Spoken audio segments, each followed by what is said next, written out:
Good afternoon, everyone. My name is Aldrin Sampear.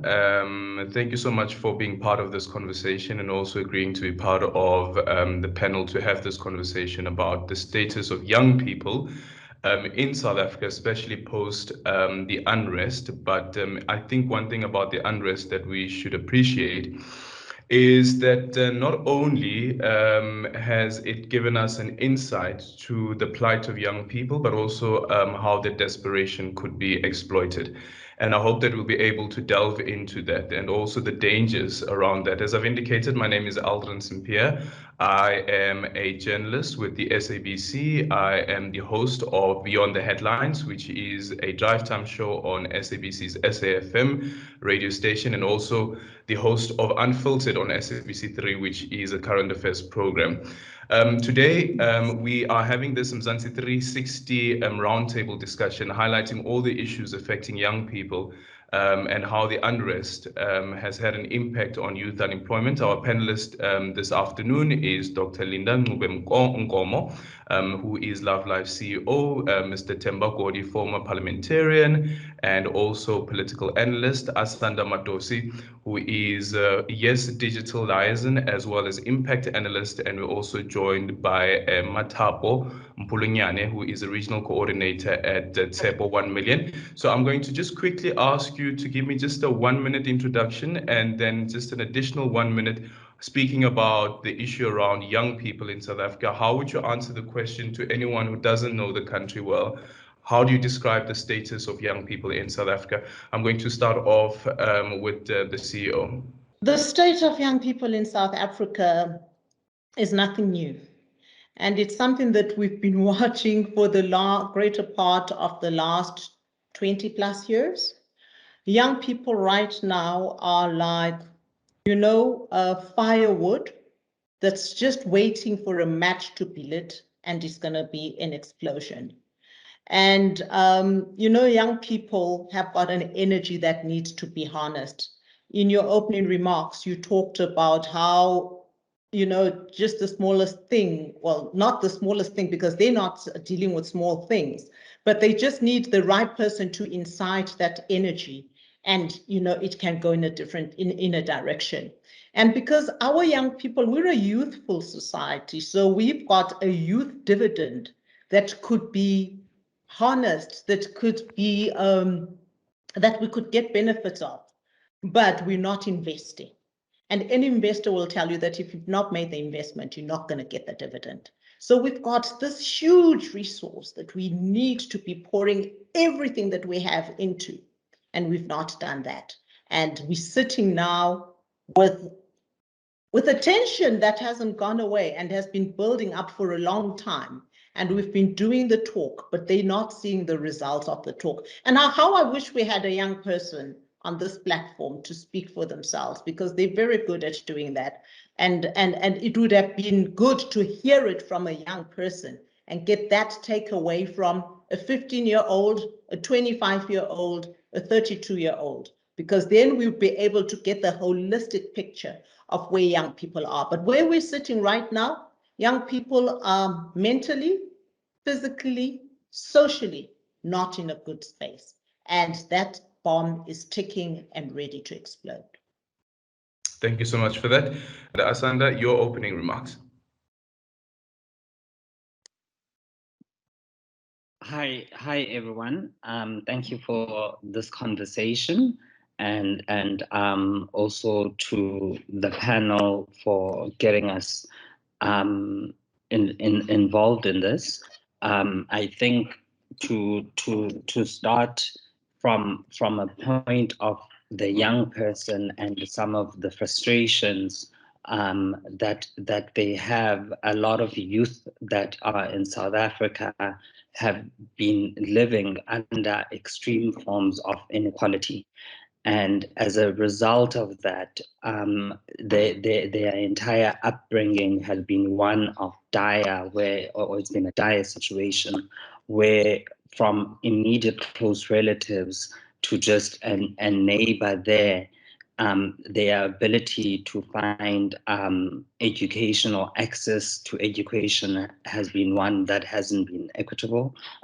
Extreme forms of inequality, the prevalence in a personal environment, in a home, the prevalence in a neighborhood and in a community of unemployment has been one that has been extremely demoralizing for young people.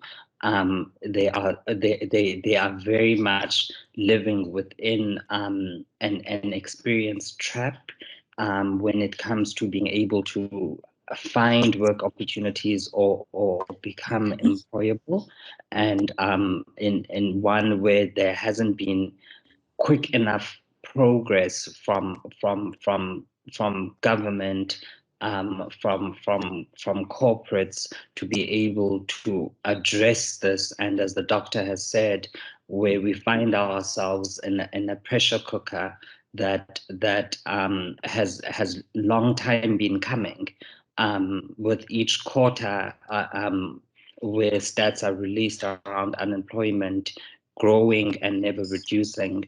So the lived reality of young people in South Africa is one that could be very much called a situation of destitute.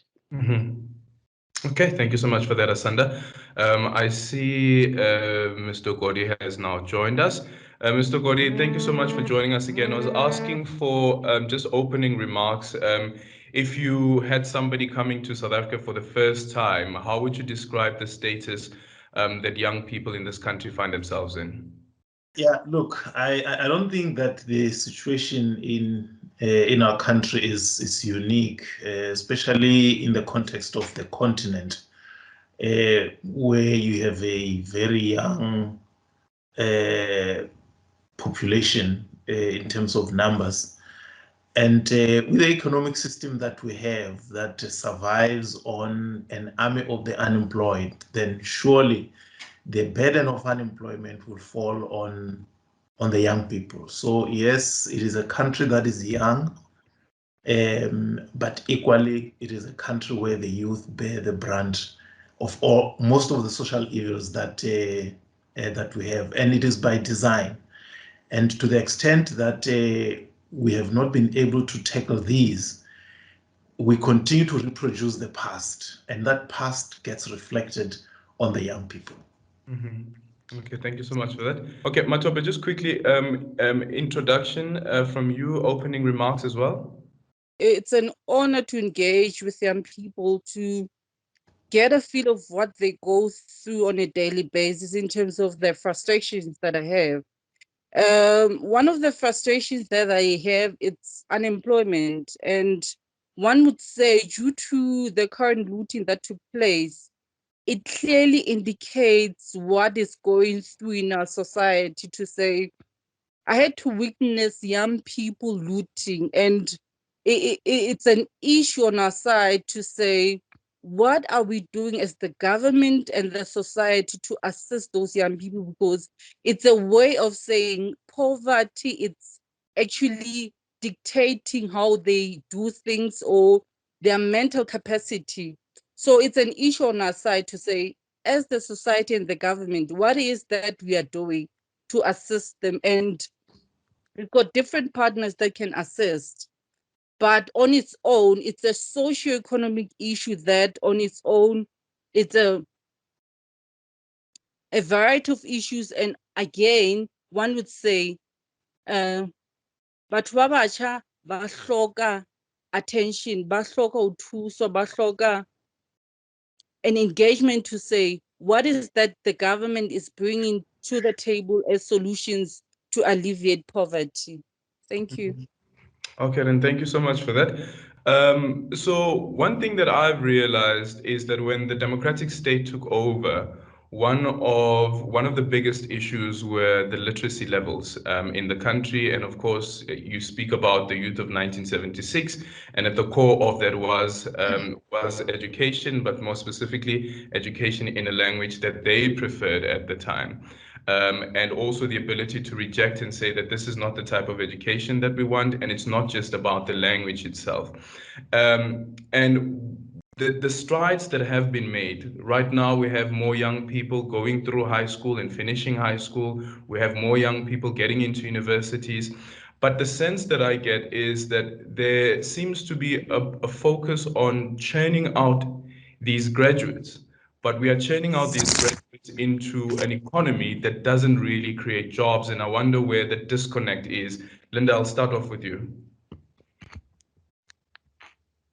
So I think, when we're having the conversation around the churning out of young people, it's always important to ask the question, which young people? It's not, and for me, that should be, we are giving every single young South African an opportunity to go to a good school that's got the necessary infrastructure for them to be able to focus, to progress into a good high school, into a university.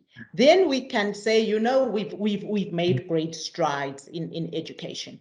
But if we are saying we've made great strides, and we're talking about elite children having those opportunities, again, that inequality continues to be there. And that frustrates me tremendously, because we have no excuse for having kids in South Africa today in 2021 going to school but having to relieve themselves in a bush. There's no excuse for that. We've just not prioritized that. And then the question is, to what extent have we taken learnings from other countries in order to ensure that our educational system is not just churning out a kind of graduate that must apply for a job, but is turning out an artisan, a technician, somebody who can be an employer themselves or be self-employed? So I think,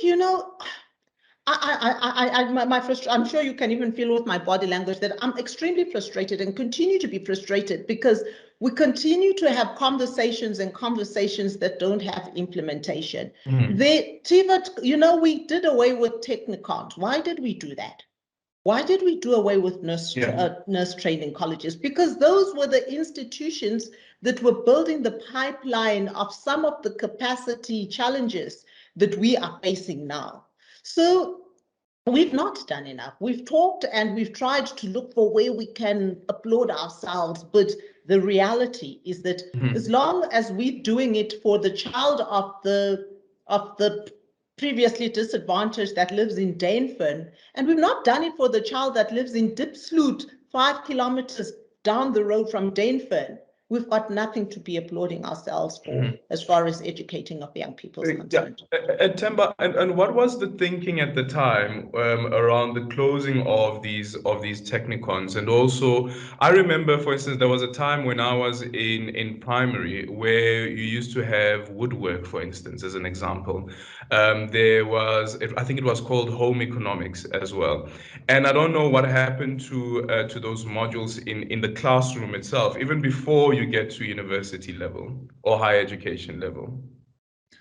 No, very true. I must agree with Linda. I think we sort of having conversations that end up as conversations, but equally when we look at the problems, they are almost segmented. You look at this particular area, you focus on it and see how you can improve on it, but it is not linked to anything and therefore does not take you anywhere. But in relation to your question, I clearly remember, because I left teaching around that time when there was this phenomenon of right sizing, which was actually a reduction in the number of teaching staff. And that was the product of the GEAR policy, a very right-wing policy that sought to minimize the state, this minimalist state concept, which then went on to do away with some of those things that were very critical. And if we learn from other countries, you realize that technical education is actually the best way to go. Right now, I supported fees must fall, but I was asking myself, fine, fees will fall, they'll go to varsity, graduate, and then what? Yes. Even currently, you can see the stats tells you that the beneficiaries of apartheid children continue to benefit disproportionately after graduation than, say, someone from Bushbuckridge where I am. So if you pass your matric and you are no better than a guy who left school at grade 1 in terms of what you can do to survive, to hustle, then what is the 12 years for in school? So the focus just has not been there. And like I said at my opening, we suffer from either a lack of ideological clarity or intellectual dishonesty. Yeah. Because everybody says unemployment of young people is a time bomb.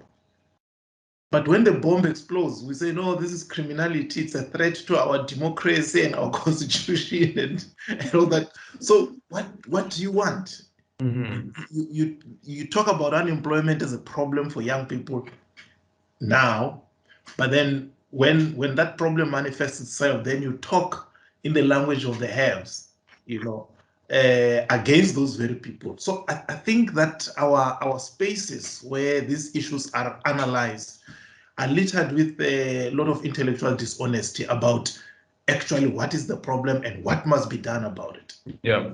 Okay. Asanda, from your experience at Yes, and I remember the launch just before we went into hard lockdown last year. I wonder what are some of the concerns that have been raised, number one, but also you have this idea where there is the push for academia and people pushing for academia, but not so much a focus on the artisanal skills. Right now, there has been this destruction of properties, right? But as we always know, that whatever is destroyed will need to be rebuilt again. And the question then is, even in that rebuilding, will any young person get an opportunity to go in? Not only just an opportunity to go in, but even do they have the skills where those skills are needed? And these are specifically speaking about the artisanal skills and not just so much about the academic skills only. Hi, Aldrin. I think you asking such a great question, both in terms of this one that you're asking specifically around youth and youth employment service, and your previous question around the education sector, but more centered in terms of being able to answer both is this notion around the skills gap that we find, and how the skills gap that currently exists within the labor market is also one that is affecting a lot of young people and a lot of placements around opportunities. So at Yes, we are sector agnostic in terms of industry and placement of where young people need to work. So we put them in any industry where work opportunity is available. Because I think as an organization in South Africa that is deeply committed towards helping to address this issue of unemployment, we don't necessarily have a choice to say that we only place jobs in tourism, or we place them anywhere, or in health, or whichever sector it might be. But the requirement from young people and the pressure from young people is that they need jobs and they need them now. We've been able to place over the past 133 weeks 58,000 work opportunities, 12-month work opportunities. And what we've found with youth that are actually joining and are part of the YES program, that graduates and graduate unemployment only accounts for around 5% of youth that are part of the program. A majority of the youth that are joining YES and are a part of YES, they fall in within either having received matric, or they have some form of TVET education, or they have a diploma, or don't have matric. That's the bulk of youth unemployment within South Africa, because even within the system itself, a graduate unemployed person stands a higher chance of finding employment within a given time period than someone that doesn't have the matric because they didn't have access to better education. So that person they have a far longer journey, and that's the majority of young South Africans, or the majority of South Africans that we look at when we're thinking through about the unemployment crisis and how do we serve immediately the needs of those people. So the way in which within the YES program that we account for the skills component and the educational component is within the program. Youth gain technical work skills or work experience, where depending on where they are placed, they will have day-to-day learning and skills development that they acquire.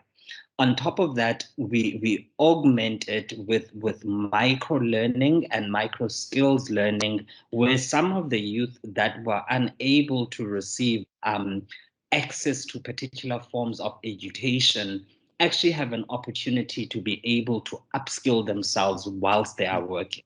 Because the other reality we need to accept within South Africa and the economic pressure that a young person has is someone might have a matric but cannot actually afford to be able to go to school. So within that framing, how does that, what does that young person actually need to be able to do? What can they be able to achieve?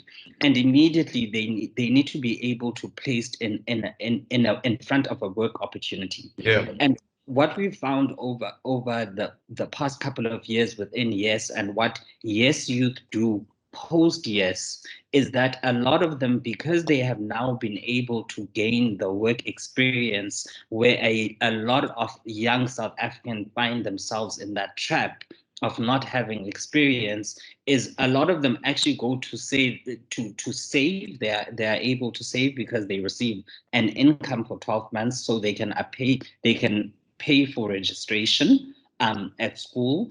And some of our youth, I think, if my stat is correct, about 10 to 15% of the youth after the YES program, because they have gained the exposure and they know a bit more, they actually go to pursue higher education.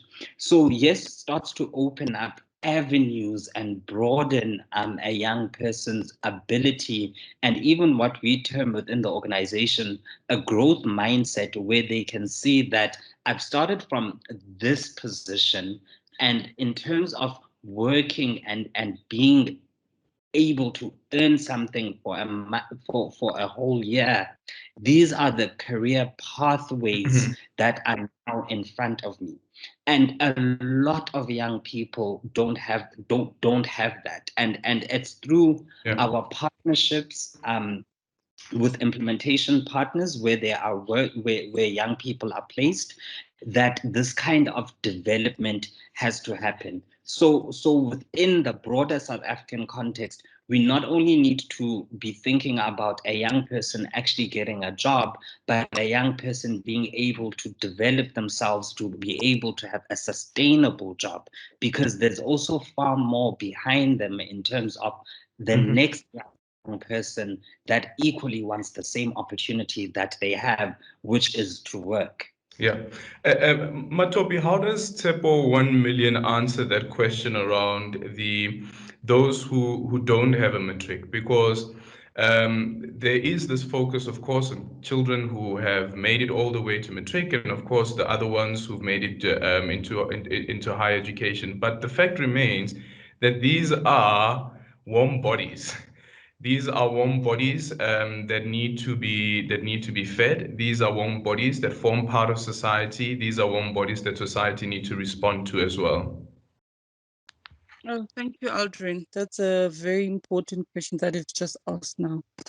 You know, the role of TEPO is to assist young people with different opportunities, be it your skills development, your long-term, short-term employment, and your entrepreneurial development. And what we say to young people is that we hook you up to opportunities. And TEPO 1 million is indicated as a network of partners, like Asanda has indicated that we are in partnership with them, which is YES, Youth Employment Services, where we say there are opportunities of young people and that young people can be able to access. And we are not only in partnership with YES, we are in partnership with private companies, government departments, and government agencies, of which NYDA is one of them, GEP, to say we have young entrepreneurs who are keen to develop their business, their SMMEs. And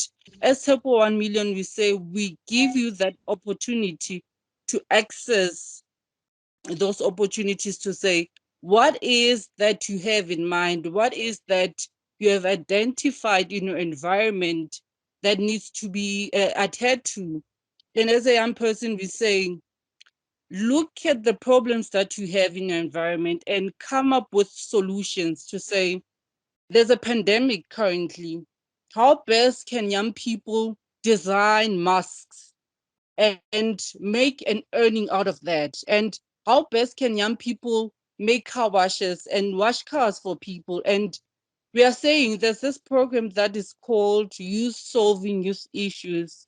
We call upon young people to come up with innovative ideas to be able to participate in the economy and assist in alleviating poverty. Because honestly speaking, the pandemic, the COVID-19 has actually ripped off most of us in terms of being able to participate in the economy or having the active economy. So what is that young people are doing to assist in making things being active? So that's what Tepo 1 Million is doing right now. Yeah. So Linda, just listening to Matopi, and she mentions car washes, and I don't want to lie, Matopi, Mina, that's something that really irks me off. When you have institutions speaking about opportunities that are available to young people, and the first thing that comes to mind is car washes, and this is something that even the NYDA does, and I'm saying that the skills for young people can't be limited to that. We need to change the language that we use to empower youth as well, so that it's not only ring-fenced around what are the opportunities that are available, with the lowest barriers, but there are those that have higher barriers, of course, to enter into. But those people also need some level of support. I think our conversation our conversation when we're creating opportunities and directing young people to opportunities should really be looking at which are the sunrise industries. Mm-hmm. To what extent are we facilitating the entry of young people into agriculture? We will always need food. And once you are in agriculture, you're an employer and you're also a provider of an input into food security. How do we get them into the green economy? Because that is where life is going. We talk about the fourth industrial revolution as if it's over there, but it's here. We're right in the middle of it. How are we getting young people to start getting those skills that are required to be in the fourth industrial revolution space? You may have heard yesterday or the day before, Capitec, 300 jobs, but they're ICT related. And I think, a car wash could be a stepping stone. There are some young people that don't mind scrubbing floors because they've got a vision of where they want to go. But it's to what extent are we able to create vision? To what Asanda was saying, I mean, the stats he was talking about are the same stats we've seen with our internship program at loveLife, where a young person comes in, hasn't got matric, they thought the world has come to an end, they go through this internship. At the end of it all, we find that 50% will go back to school and pass matric. I've heard, we call them groundbreakers. I've got groundbreakers, former groundbreakers that are medical doctors, that are pharmacists, but at some point in life, they thought their world had come to an end. So I really think it's also about helping them, to expose them to, you know what, sometimes you're going to have to get your hands dirty and dig the soil to plant the food that's going to take you to where you want to go. And can I just do a short lift into a conversation we were having earlier about young people who finish matric, but there's no funds for them to continue and so on. You know, we keep expecting government to do everything, but at some point, we need to be holding universities accountable. We need to be holding schools, you know, there are some schools that have got serious money and have got scholarship programs.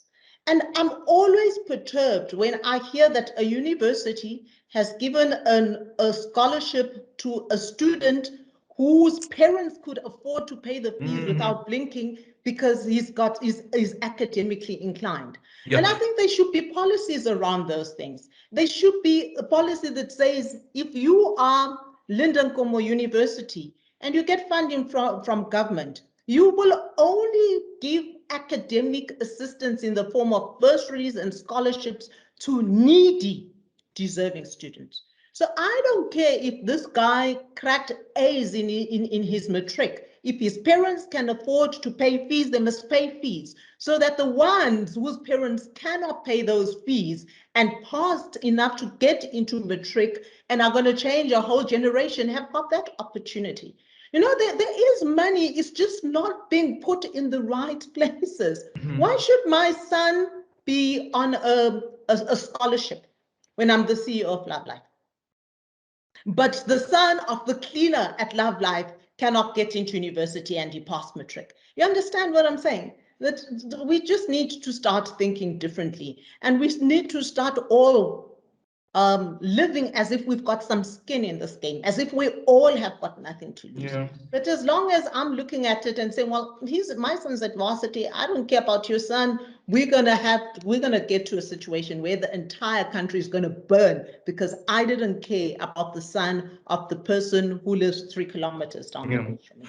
I think that also then demands a shift in how, and in the social psyche of society as well, and how do we understand our role towards, for instance, as you make an example now, Linda, speaking about the cleaner.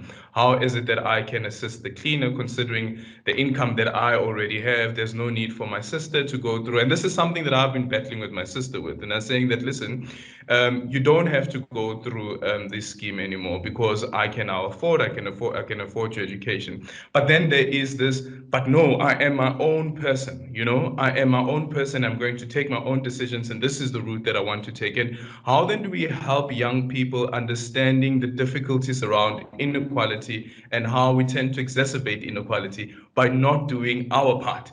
This is now seeing that actually now a greater opportunity has been made available through my brother, who is a host on SAFM. He has more income, so maybe I should let this one go so that somebody else can take up that opportunity. Linda, I'm going to start off with you, and then I'm going to go to Asanda on that. You know, Aldrin, I started life as an accountant. And one thing that I know is that we put policies in. I mean, in the home, obviously, there's a different type of socialization that needs to happen. And it's going to differ from home to home. It's great that your sister wants to be independent. She's got options. That's why she would take that stance. But I'm really thinking about when I make that comment, I'm really thinking about where there's institutional funds. But those institutional funds are being directed into people who don't need the assistance. And yet there's kids toying at that very same institution. There's kids that are hashtagging Asinamal and don't have registration fees. That money that's being given to the child of the CEO of XYZ because he's this brilliant boy that cracks A's could be redirected to these ones who are toying because they don't have the means to pay registration fees. So it's really, I think it's a policy discussion as well as around the tables in our social spheres discussion that says, you know what, guys, if South Africa burns, we burn with South Africa. So what am I as Linda prepared to do to stop the burning of South Africa, even though I don't go to bed hungry? Okay, Asanda? Yeah. Okay. So I think there are various ways in which the conversation around inequality and education and access to education, especially from a young person's perspective, that can be looked at. And one of the ways is I think there's still a very rigid way of thinking about what education means and pathways towards education. And sometimes the reality that we have is universities are not meant for everyone, right?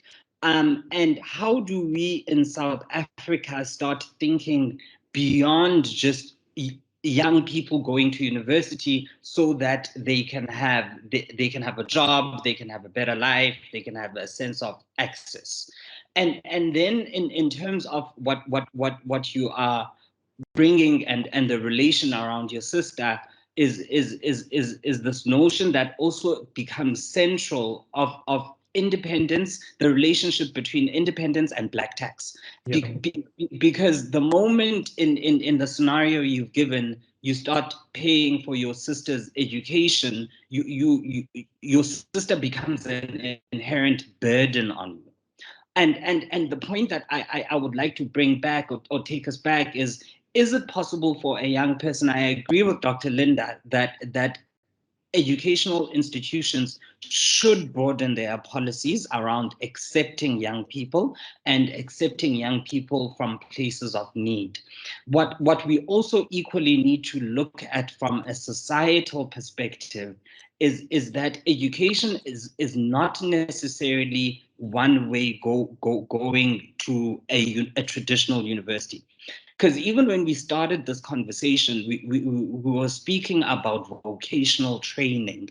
And what does it mean for someone to have vocational training, for them to have work experiences, earn, be able to pay back? So what we have started doing at the Youth Employment Service, because we are using technology and ensuring that young people have access to phones, we've actually also started to focus around micro learning. What does it mean for a young person to start having micro learning that is actually also a recognized form of learning that someone can take?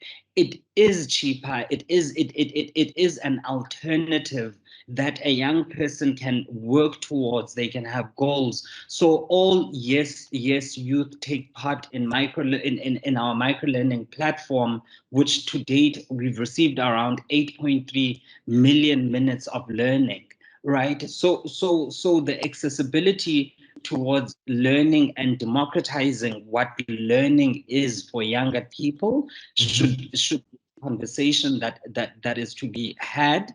And also from a corporate perspective, because at Yes, we're working on the demand side of employment. A lot of corporates and access to particular forms of information, right, is something that can also start to be central around this, which is there are other degrees and forms of learning that corporates and employers recognize that don't say go have 120,000 bill at UCT to get a degree. That you can go online, go and do forms of micro learning. Talk about the future of work and the digital skills gap that exists, right? Those courses are 200 rand. Some of them are offered by one of our partners at Yes, Google and Microsoft, for free.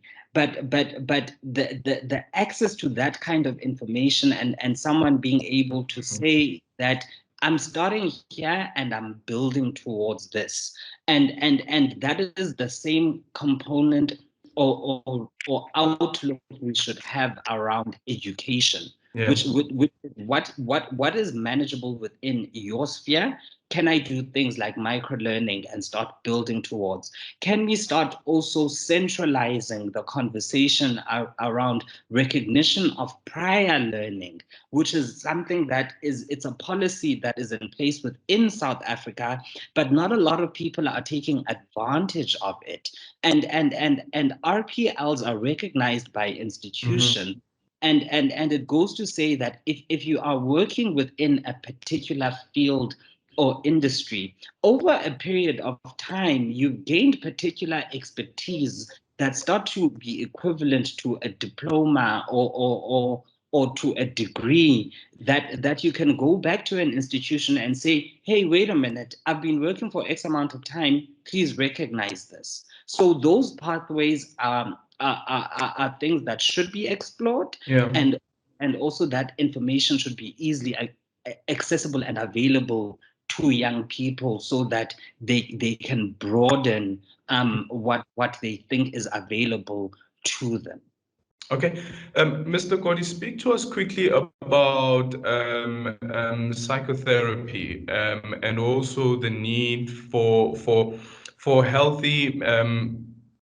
When you look at the issue around, for instance, mental health and the impact that mental health has on young people and how we are able to respond to that, and I was saying that one of the weird things that I find is you'd find the clinic is available to nurse a wound, but the clinic can't respond to somebody who's going through heavy anxiety, somebody who's going through depression. And my argument has always been that mental health should form part of primary health.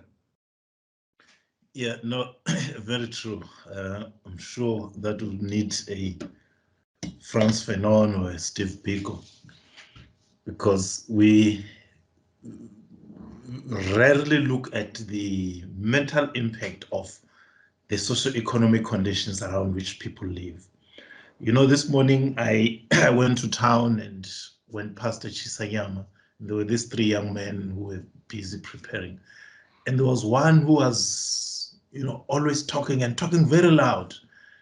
And I, in my own way, for the time that I spent there, I could see that his behavior is very much a reflection of his social conditions. And I was upset at first, but then I understood and felt, sympathetic. And the way he was talking about his work environment, he was generally unhappy.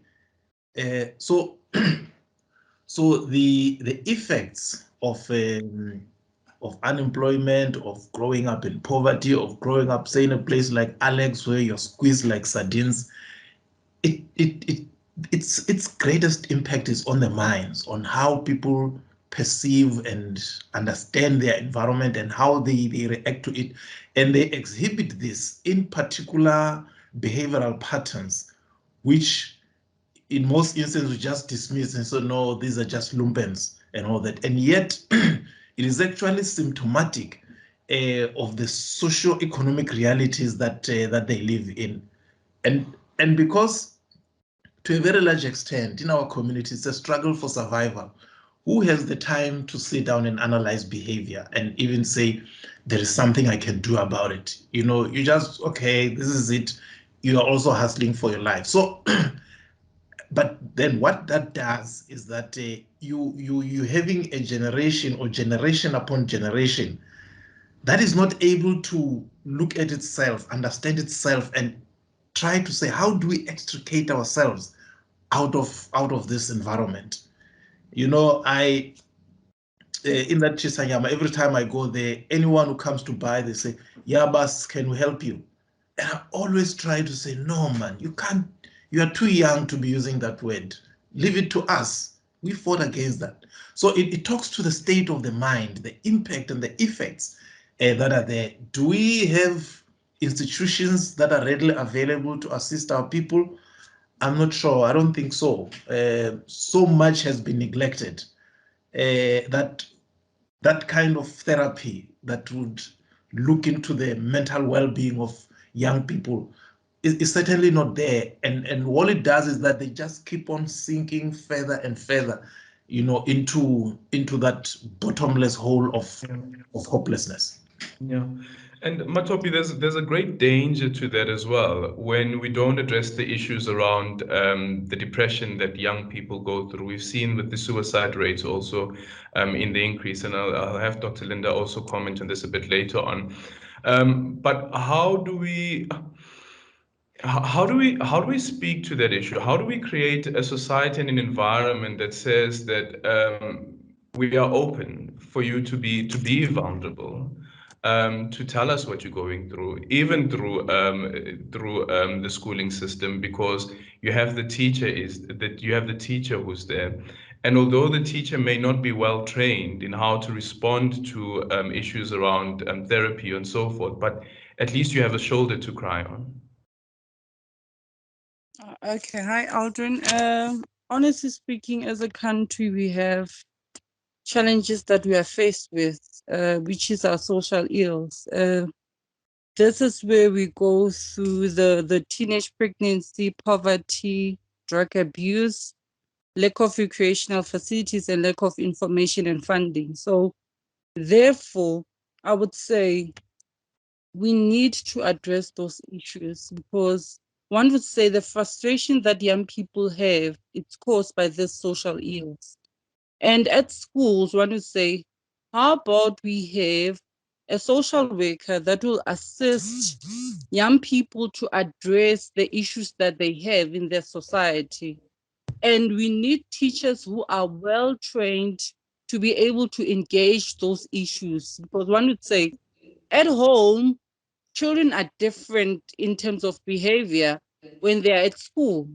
So if they are spending 8 hours of their time at school, we need well-capacitated teachers who will be able to engage and deal with social ills that we have. And at Pepper 1 Million, we are saying we also have the activities that are taking place at school that deals with skills development, whereby young people can be able to equip themselves and use the time that they have to their advantage, to say, go to your computer lab, acquire your Microsoft Word skills to be able to combat or be able to face the workplace, because one would say for a young person to qualify to be in the workplace or to be part of the labor market, there are certain skills that are required.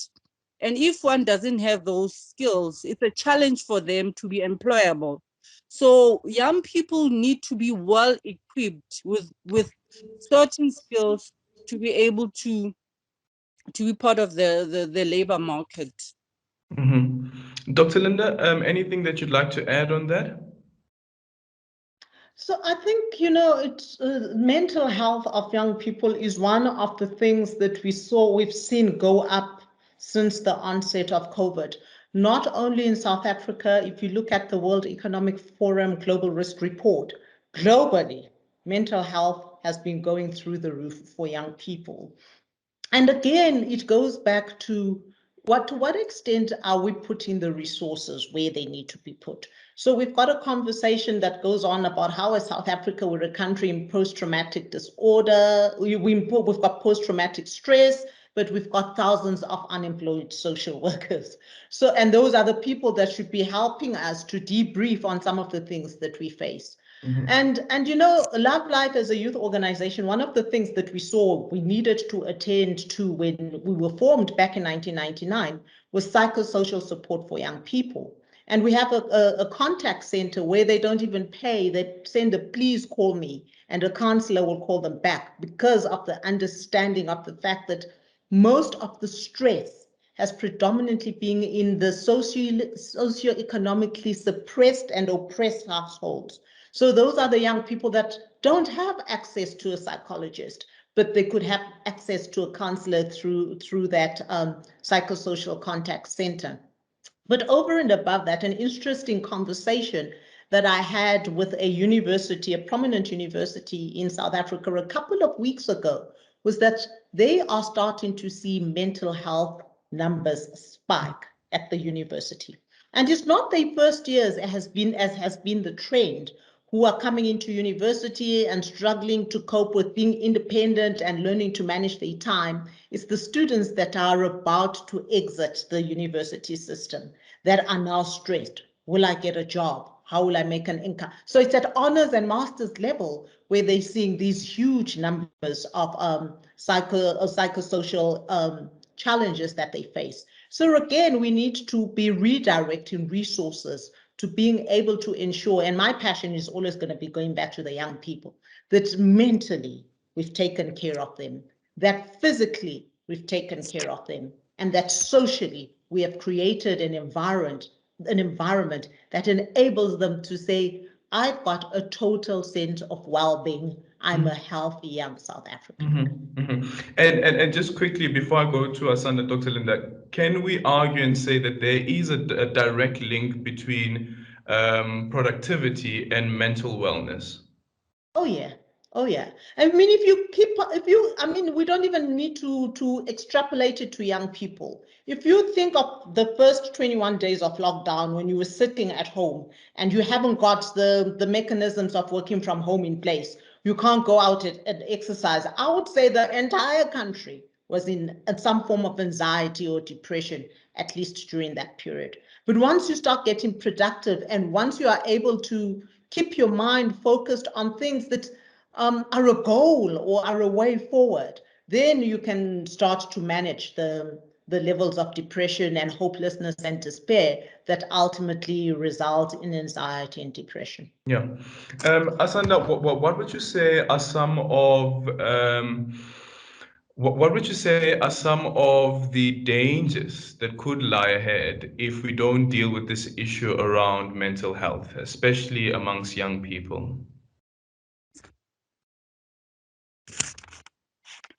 I think,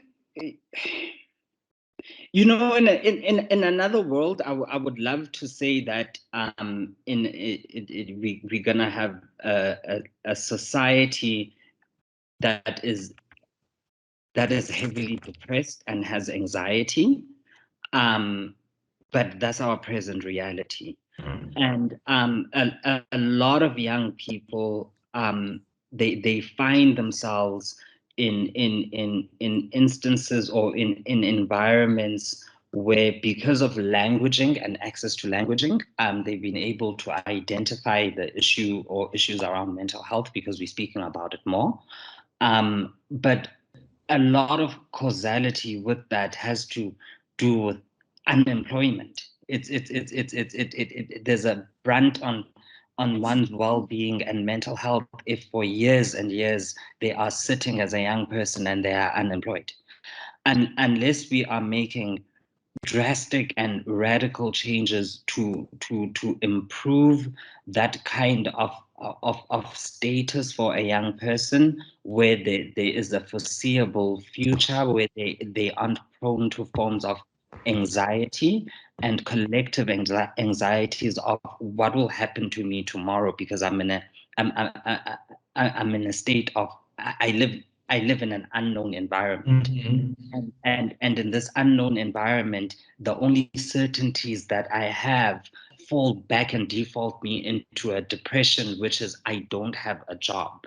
And what we have done, and also what we work with in terms of some of our partners, we've got a partner called Yoga for Alex, and during lockdown, we actually asked them that they, as Dr. Linda mentioned, there was a huge anxiety within the country around people's state of well-being, even as people that are actually employed. What more for someone that they might be coming to the end of their work experience and they don't know what their next steps are because there aren't any jobs because everyone is under lockdown. What does it mean in the household that they are actually in? And we asked them, can we create mental health videos or workshops, what they would do around Alex physically? Can we start recording that and make it accessible to young people that are in the YES program? And we also ask those young people to actually share those exercises within their own families so that they can be a space or a moment to breathe. Because every other moment that they currently living under it's a state of duress.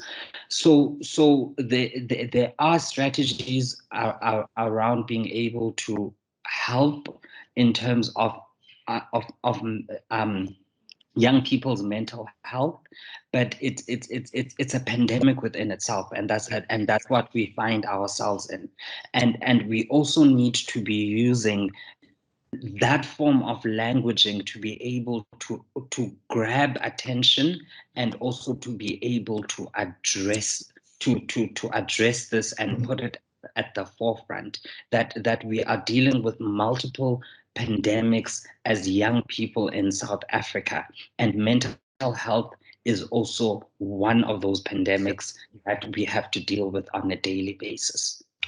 Certainly a lot to discuss. Hopefully this is not the last time, Dr. Linda, that we're having these conversations. I hope that we've many more to come. I'd like to thank everyone who's been part of this conversation, 360 roundtable conversation. But just quickly in closing remarks, I'd like to also put myself out there and ask from all four panelists, what is it that you think people in the media could be doing to help us answer some of these questions and these concerns that we've been speaking about today? Matopi, I'm going to start off with you. In actual fact, young people have a lot to say, and they need to be adhered to. They need to be given attention, and they need exposure so that the government could take the message in saying what is that they feel needs to be done to assist the current socioeconomic that we have and the current challenges and the pandemic, to say young people are struggling due to the COVID-19 pandemic and the economic at large. And no one is listening to them and no one is engaging them. So we need more platforms that will be able to expose young people to be able to take out their views and engage further on the frustrations that they have, instead of them resorting to doing things that are illegal. Because one would say if somebody's frustrated and they are not being listened to, it's a problem. So we need to create platforms that will be able to enable them to engage their frustrations. Okay, thank you so much for that. Mr. Goti?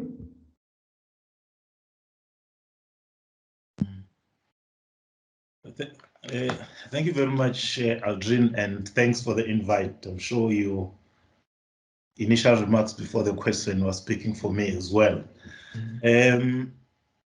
Look, I think the media does not operate in a vacuum. It operates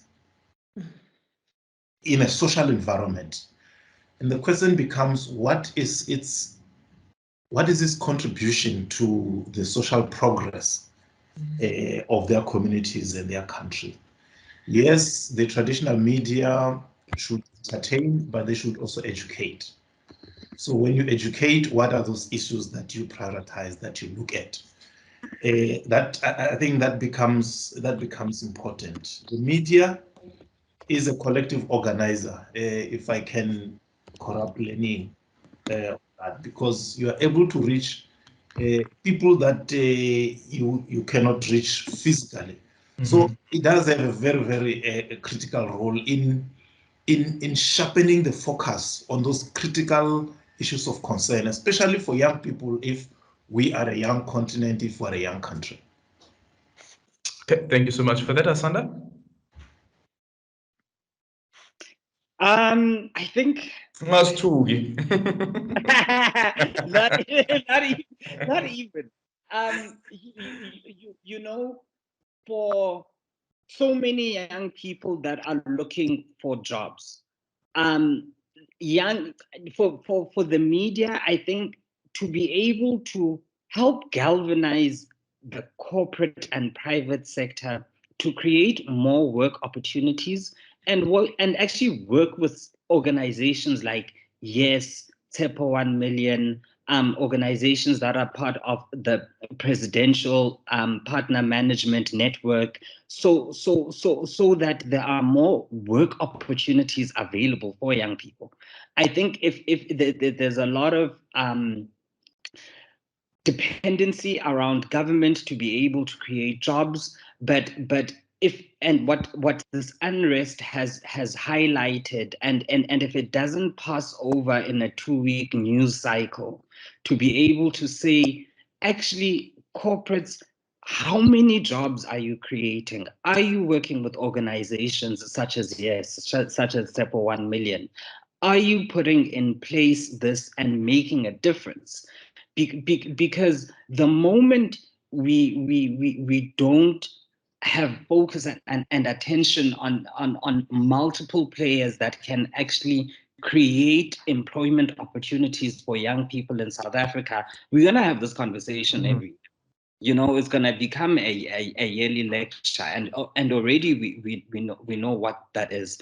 So very much the media being able to bring attention and spotlight there, because actually what we have seen with the coverage of the unrest, a lot of companies that are signing up to Yes, they some of them doubled their commitments to be able to say that we actually need to employ more young people. Let us do more in South Africa. So the media is very much that gateway for, and as Mr. Temba mentioned, to be able to bring people together and create such opportunities, and not be bystanders and just, oh, we continuously we're reporting unemployment has gone up, but help us work with us as organizations to be able to solve this, because that is the power of the media, to make people listen, to bring particular things to attention, to us as organizations work with more corporates so that we can have more youth and helping to chip away around this problem. So that would be the request on my end to South African media. Okay, thank you so much, Dr. Linda. I think I really do agree with what Uputemba said, that the media really should be the platform for educating and creating awareness and constantly saying, hey, young person, do you know there's this program? This is what you need to do to get into it. This is the person that you need to contact in order to do that. But I also think that the media needs to consistently hold all the role players accountable, whether it is government, whether it's civic society, whether it's corporate. I hate Youth Month, because that's the only time that we seem to think in the country youth matter. Come June 16, we are all over, we're wearing our school uniforms. June 17, it's back to normal. And we need to be having 365 days a year. There's certain conversations that South Africa needs to be having. One of them is the state of youth in the country. Another one is the state of HIV in the country. Another one is the state of of violence in the country, not just gender-based violence.